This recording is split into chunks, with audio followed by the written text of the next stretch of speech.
Namaste. It feels so amazing to stand here in front of the faces that are Bharat's tomorrow. That's right, you and me, we are Bharat's tomorrow. Now, मैं जब छोटी थी, तो हम लोग school assembly में national anthem गाते थे. We used to say, Bharat भाग्य विधाता in it. And I used to always wonder, ये भारत भाग्य विधाता कौन है? क्या ये हमारे प्राइम मिनिस्टर हैं? क्या ये प्रेसिडेंट है? क्या ये कोई और पॉलिटिकल लीडर है? But now when I stand here today I understand ये कौन है. ये आप और मैं हैं. The students that are sitting here, the youth that is sitting here, वही है भारत भाग्य विधाता. नाउ इमेजिन 2047 में जब हम कह रहे हैं कि भारत विश्व गुरु बन जाएगा, तो वो विश्व गुरु बनने का क्रेडिट किसे मिलेगा? वो क्रेडिट आपको और मुझे मिलेगा. बिकॉज हम ही वो लोग हैं जो भारत का फ्यूचर बिल्ड कर रहे हैं. What we choose to do today, the choices that we make, the issues that we stand for, that is what makes the future of Bharat. Now हम लोग सिर्फ इंस्टाग्राम या नेटफ्लिक्स के हीरोज नहीं हैं, हम लोग सब नेशन बिल्डिंग के भी हीरोज हैं. इसीलिए ऐसे every time a young mind dreams, a new Bharat awakens. अब ये जो भारत है, बहुत पुराना भारत है. हर युग के अंदर एक चीज जो कांस्टेंट रही है वो ये रही है कि यहाँ पे युवाओं का डंका बजा है. हम अगर एंशियंट भारत में भी चले जाएं, अगर हम प्रभु श्री राम की भी बात करें, तो ही वॉज जस्ट 15 years old जब उन्होंने महर्षि वशिष्ठ के लिए असुरों से युद्ध लड़ा था. अगर हम श्री कृष्ण की बात करें, तो वो शायद सिर्फ 16 वर्ष के थे जब उन्होंने कंस का वध किया था. अगर हम गुरु गोविंद सिंह जी की बात करें, ही वॉज जस्ट 13 जब उन्हें गुरु गद्दी मिली थी. आज सिखिज्म को सेवा का दूसरा नाम बुलाया जाता है, ये उन्हीं की वजह से बुलाया जाता है. अगर हम रानी लक्ष्मीबाई की बात करें, she was just 30 when she was fighting for Jhansi with her kid on her back. She gave her life for this nation. हम बुद्धा की बात करें, he was just 29 जब उन्होंने अपने सारे कंफर्ट्स छोड़ दिए और वो बौद्ध धर्म के लिए आगे बढ़े. हम अहिल्याबाई होलकर की बात करें, she was just 29 when she became a widow. But अपने दुख को उन्होंने खुद को रोकने नहीं दिया. She turned her pain into seva and served her nation. आज 300 वर्ष बाद भी उनकी कहानियां हम आगे सुनाते हैं. Age doesn't define impact, intent does. ये हमें समझना है. ये तो अब हम बहुत पीछे थे. इससे थोड़ा सा अगर हम आगे आ जाएं, हम अपने इंडिपेंडेंस एरा के आसपास आ जाएं, हम स्वामी विवेकानंद की बात करें. शिकागो का वो लेक्चर जिसके बारे में हम आज भी बात करते हैं, that's the lecture that introduced Bharat to the world. वो लेक्चर जब स्वामी विवेकानंद जी ने दिया था, he was just 29-30 years old. हम भगत सिंह की बात करें, हम उस वॉरियर की जब बात करते हैं, जब उन्होंने इस राष्ट्र के लिए, अपनी भारत माता के लिए अपनी जान दी थी, ही वॉज जस्ट 23 years old. हम चंद्रशेखर आज़ाद की अगर बात करें, ही was just 24 years old.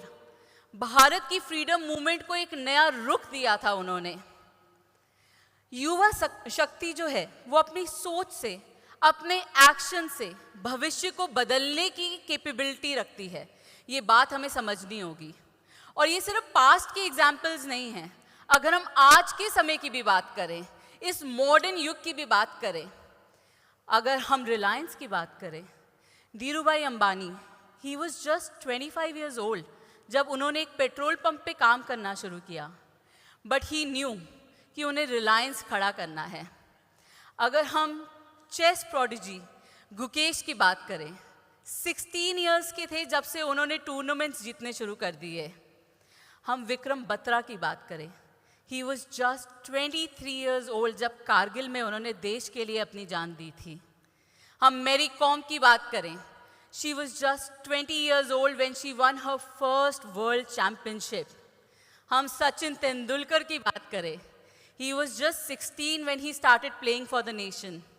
In a couple of years, Bharat cricket को सचिन तेंदुलकर के नाम से जाना जाने लग गया था. I say this, people think youth are useless. I say youth are used less. हम उनका उपयोग ही नहीं कर रहे हैं. Direction defines destiny. अगर आप अपनी डायरेक्शन सही कर लेंगे, अगर आज का यूथ अपनी डायरेक्शन को सही कर लेगा, तो वो भारत की डेस्टिनी बदलने की क्षमता रखता है. Youth power is limitless, but they also face infinite distractions. हमारे आज के जो यूथ है, उनकी डिस्ट्रैक्शंस इतनी ज़्यादा बढ़ गई हैं. लेट्स अंडरस्टैंड ये डिस्ट्रैक्शंस क्या क्या हैं. Mobile, social media, this constant scrolling जो हम लोग कर रहे हैं हर समय, पीयर प्रेशर, कंपैरिजन कल्चर जो शुरू हो गया है, इंस्टेंट ग्रैटिफिकेशन.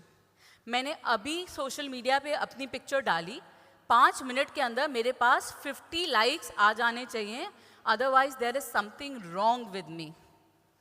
वेस्टर्न ट्रेंड को इमिटेट करना. We want to wear clothes that are not Indian. We do not want to respect our parents, or we do not want to stay in the same home as them. We think that is cool. I'm sorry, that's not. सोचिए, Instagram likes के लिए ये जो आप 4-5 घंटे waste करते हैं, ये एनर्जी आपका कोई स्किल नहीं ग्रो कर रही है, ये सिर्फ और सिर्फ आपका ईगो ग्रो कर रही है. मैं आपको एक छोटी सी कहानी सुनाती हूँ. कुछ वर्ष पहले मैं 16 साल की एक लड़की से मिली, हरियाणा के एक छोटे से गांव में. मेरी एक छोटी सी संस्था है जहां पे हमने उसे सम्मानित किया था. When this girl was 14, Shivangi, उसके घर में फैमिली में पहली बार एक स्मार्टफोन आया.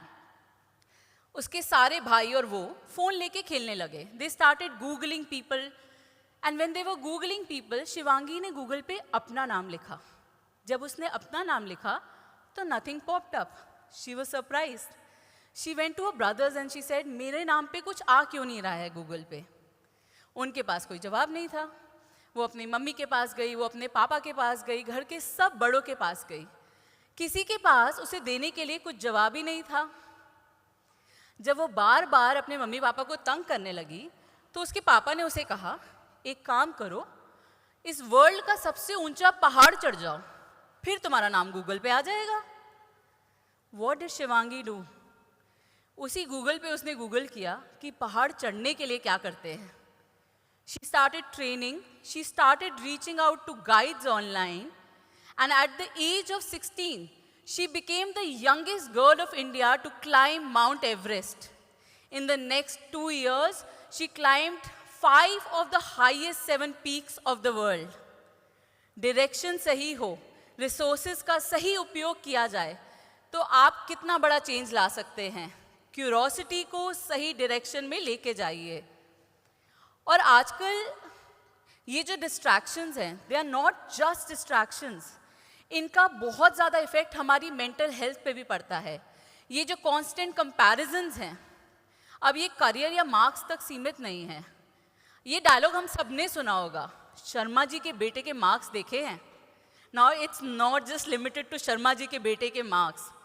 अब ये कंपैरिजन सोशल मीडिया कंपैरिजन में भी ट्रांजिशन हो चुका है. अब आप कई लोगों को कहते हुए सुनेंगे, खन्ना जी की बेटी का इंस्टाग्राम देखा है क्या? What they don't understand is, जो वो इंस्टाग्राम पे देख रहे हैं, वो खन्ना जी की बेटी की रियल लाइफ नहीं है. वो हमेशा 4 जगहों पे घूम नहीं रही है, वो हमेशा 4 जगहों पे नया खाना नहीं खा रही है. She is also constantly struggling with weight issues. She also has apprehensions coming and standing in front of you people that you might be judging me for my weight. She is not always attending events and giving speeches. She also has her low moments. She also has times when she has lots of insecurities and self-doubt. But she doesn't give up. तो आपको choose करना है और आपको ये बात समझनी है कि nobody's life is perfect. You have to stop chasing filters. You have to stop copying trends. You have to stop following others. Find your true self. Embrace your true self. And that's when you will actually grow. इतना stress लेने की ज़रूरत नहीं है life में. This stress becomes dangerous when you do not have the right direction. कोयले की कहानी तो सबको पता है. इतने लंबे समय तक जब कोयले को प्रेशर मिलता है तो वो हीरा बन जाता है. बट वो हीरा इसलिए बनता है क्योंकि उसे अपनी डायरेक्शन की क्लैरिटी है कि मुझे हीरा बनना है. नहीं तो कोयला एक काला पत्थर भी बना रह सकता था. इसीलिए ज़रूरत है कि हम अपनी डायरेक्शन की क्लैरिटी ले. We create a map for the youth. And इसमें सिर्फ 3 ही चीज़ें करने की ज़रूरत है. फर्स्ट, हमें आइडेंटिफाई करना है कि लाइफ में हमारा पर्पस क्या है. क्या मेरा पर्पस मेरी पर्सनल ग्रोथ है? क्या मेरा पर्पस मेरी फैमिली को आगे बढ़ाना है, मेरी सोसाइटी को आगे बढ़ाना है, मेरे देश को आगे बढ़ाना है? मेरा पर्पस क्या है? सेकेंडली, मुझे ये समझना है कि मैं अपनी एनर्जी को कैसे चैनलाइज कर रही हूँ. क्या मैं उसे सोशल मीडिया की तरफ चैनलाइज कर रही हूँ, या मैं सोशल मीडिया को टूल की तरह यूज़ कर रही हूँ, ना कि ट्रैप की तरह यूज़ कर रही हूँ? एंड थर्डली, मुझे सही रोल मॉडल्स चुनने होंगे. क्या मेरे रोल मॉडल्स स्क्रीन पे आने वाले खान्स और कपूर्स ही हैं सिर्फ, या मेरे रोल मॉडल्स शिवाजी हैं, अहिल्याबाई होलकर है, झांसी की रानी है? हमारे रोल मॉडल्स कौन हैं, ये हमें चुनना होगा. सही रोल मॉडल्स ही हमें सही डायरेक्शन दिखा सकते हैं जीवन के अंदर. अगर 100 में से 10 युवा भी अपनी डायरेक्शन को सही कर लेंगे तो I can assure you, Bharat को विकसित होने के लिए 2047 की वेट नहीं करनी पड़ेगी. ये मिशन शायद हम 2037 में ही पूरा कर लेंगे. डिस्ट्रैक्शंस रहेंगी बट फोकस करना is the most important thing. तभी आप हीरा बन के निकलेंगे. Now let's talk about some statistics, some data. India world का 3rd लार्जेस्ट स्टार्टअप इकोसिस्टम है. भारत में रोज कुछ नहीं तो 3 नए स्टार्टअप्स पैदा होते हैं. और ये स्टार्टअप्स सिर्फ मेट्रो सिटीज़ में, सिर्फ दिल्ली बॉम्बे में नहीं होते हैं. ये सिर्फ IITs में पैदा नहीं होते हैं. ये हर छोटे छोटे टाउन में भी पैदा होते हैं. ये यहाँ सोनीपत में भी पैदा होते हैं. यहाँ पे बहुत सारे एग्जाम्पल्स हम देख सकते हैं. Zepto, BharatPe, CRED, Ola, Zomato, Zerodha, Nykaa, boAt. They all have started on the grassroots somewhere, and they all have been started by youth like you and me. 20, 21, 22, maximum शायद 30 वर्ष के लोग. That's because हम में courage था. We were ready to work hard for it. We were ready to bring a change. That's why this happened. And ये सिर्फ startups की बात नहीं है. India also has the largest amount of civil society organizations in the whole world. 1.87 lakh civil society registered organisations हैं India में. Apart from this individually बहुत से लोग बहुत काम कर रहे हैं. बट ये जो 1.87 लाख ऑर्गेनाइजेशंस हैं, these are led by 61% youth, and that is a big number. That shows Bharat की संस्कृति आज के यूथ भी पकड़ के बैठे हैं. We haven't let it go. अगर हम कोविड की बात करें, ये मेरा पर्सनल एक्सपीरियंस भी है, क्योंकि कोविड में हर समय मैं ग्राउंड पे काम कर रही थी. सारे स्कूल्स और कॉलेजेस बंद हो चुके थे. But I had this army of youngsters who were standing with me, ready to work on the ground with me. चाहे वो हॉस्पिटल्स में हो, चाहे वो जो लोग इधर से उधर अपने गाँव वापस जा रहे थे उनकी सेवा के लिए हो. We had a huge army who was on the ground working with us. लोग कहते हैं कि भारत की पॉपुलेशन उसके लिए सबसे बड़ी प्रॉब्लम है. आई से ये पॉपुलेशन हमारे लिए प्रॉब्लम नहीं है. इस पॉपुलेशन का 65% जो यूथ है, ये हमारे लिए प्रॉब्लम्स नहीं हैं, ये हमारे हैंड्स हैं. This 95 crore youth, these are the solutions to the problems that we talk about. ये सिर्फ स्टैट्स नहीं है, ये एक वेकअप कॉल है. अगर हम में से हर कोई एक प्रॉब्लम को अपना ले और कहे कि इसका सॉल्यूशन हम निकालेंगे, तो मैं ये दावा कर सकती हूँ कि विश्व में कोई प्रॉब्लम बचेगी ही नहीं. सबके सॉल्यूशंस यहाँ भारत से ही निकल के आ जाएंगे. हमारे यहाँ वेदों में, उपनिषद में कहा गया है, युवा शक्ति ही राष्ट्र की असली संपत्ति है. गीता में कहा गया है, उदारेत आत्मनानम, यानी कि अपनी असली शक्ति को समझो, उसे जगाओ. Unlock your true potential. आज हमारे पास टेक्नोलॉजी है, एजुकेशन है, हर तरह के रिसोर्सेज हमारे हाथ में हैं। एक ही चीज़ की कमी है, सही डायरेक्शन की, सही वैल्यूज़ को एम्ब्रेस करने की। इस सब के साथ अगर हम एम्पैथी को एम्ब्रेस कर लेंगे, अगर हम दूसरे के दर्द को अपना दर्द समझने लग जाएंगे, परोपकारम इदम शरीरम, अगर हम ये समझ लेंगे कि हमारा शरीर परोपकार के लिए ही बना है, दूसरों की मदद करने के लिए ही बना है, तभी हम भारत को सही दिशा में लेके जाएंगे। हम बहुत से एग्जाम्पल सुन चुके हैं, बट आज हमें ये समझना है कि ये सिर्फ एग्जाम्पल्स नहीं हैं। हम सब जो यहाँ बैठे हैं, ये हमारे लिए अपॉर्चुनिटीज़ हैं जो लिमिटलेस है। हमारे ऊपर बहुत सी रिस्पॉन्सिबिलिटीज़ है, नेशन बिल्डिंग की रिस्पॉन्सिबिलिटी, इसे विकसित भारत बनाने की रिस्पॉन्सिबिलिटी। तो अगर आज यहाँ बैठा हर स्टूडेंट ये तय कर ले कि कल से मैं एक पेड़ लगाऊंगा या किसी एक की शिक्षा का ध्यान रखूंगा, that is all we need to change the future of Bharat. आपकी छोटी सी कॉन्ट्रीब्यूशन बहुत बड़ा चेंज ला सकती है।